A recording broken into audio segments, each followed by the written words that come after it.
Bismillahirrahmanirrahim. Assalamualaikum warahmatullahi wabarakatuh. Alhamdulillahirabbil alamin. Wassalatu wassalamu ala asrofil anbiya'i wal mursalin wa ala alihi wa sahbihi ajmain. Amma ba'du. Perkenalkan, nama saya Lutfi Nurjihan, kelas B PIAUD semester 1. Di sini saya akan mempresentasikan PowerPoint yang berjudul Nuzulul Quran untuk tugas ujian akhir semester mata kuliah studi Quran. Yang pertama, pengertian Nuzulul Quran. Menurut bahasa, Nuzulul Quran terdapat dua kata, yaitu Nuzulul dan Al-Quran. Pada dasarnya, Nuzulul itu mempunyai arti turunnya suatu benda dari tempat yang tinggi ke tempat yang rendah. Nuzulul juga secara etimologi atau bahasa dapat berarti singgah atau tiba di tempat tertentu. Dan Al-Quran yaitu firman Allah yang telah diturunkan melalui malaikat Jibril kepada Nabi Muhammad SAW.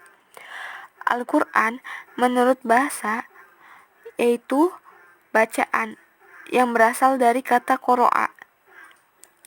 Jadi, pengertian Nuzulul Quran menurut bahasa yaitu turunnya Al-Quran. Sedangkan menurut istilah, Nuzulul Quran merupakan peristiwa penurunan Al-Quran secara keseluruhan yang diturunkan dari Lauh Mahfuz ke Baitul Izzah di langit dunia dan diturunkan secara berangsur-angsur kepada Rasulullah. Selanjutnya, proses turunnya Al-Quran. Proses turunnya Al-Quran ada 3 tahap, yaitu tahap pertama, Al-Quran diturunkan Allah ke Lauh Mahfuz. Dalam salah satu ayat diungkapkan dalam surat Al-Buruj ayat 21 dan 22. Bismillahirrahmanirrahim. Bal huwa Qur'anum Majid fi lauhim mahfuz, yang artinya bahkan dia adalah Al-Quran yang mulia yang tersimpan dalam Lauh Mahfuz. Tahap kedua, penurunan dari Lauh Mahfuz ke Baitul Izzah di langit dunia.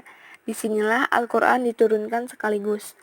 Tahap ketiga, dari Baitul Izzah kepada Rasulullah secara berangsur-angsur. Yang awalnya adalah surat Al-Alaq ayat 1-5. Bismillahirrahmanirrahim. Iqra bismi rabbikal ladzi khalaq. Khalaqal insana min 'alaq. Iqra wa rabbukal akram. Alladzi 'allama bil qalam. 'Allamal insana ma lam ya'lam.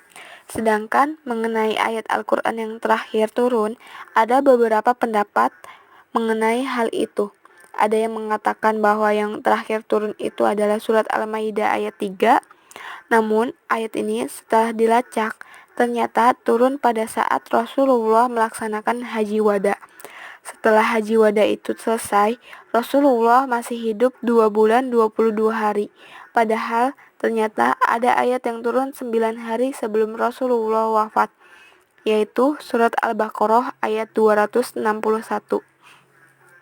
Sehingga kemudian para ulama bersepakat bahwa surat Al-Maidah ayat 3 adalah ayat terakhir yang berkaitan dengan hukum, karena ayat ini membicarakan mengenai hukum-hukum yang ditetapkan Allah. Sedangkan surat Al-Baqarah ayat 261 merupakan ayat terakhir dari segi waktu turunnya. Selanjutnya, periodisasi turunnya Al-Quran. Masa turunnya Al-Quran dimulai dari 17 Ramadan tahun ke-41 dari kelahiran Nabi Muhammad sampai 9 Zulhijjah tahun ke-63 dari usia beliau, tidak kurang dari 22 tahun, 2 bulan, 22 hari. Masa ini kemudian dibagi menjadi 2 periode, yaitu periode Mekah dan periode Madinah.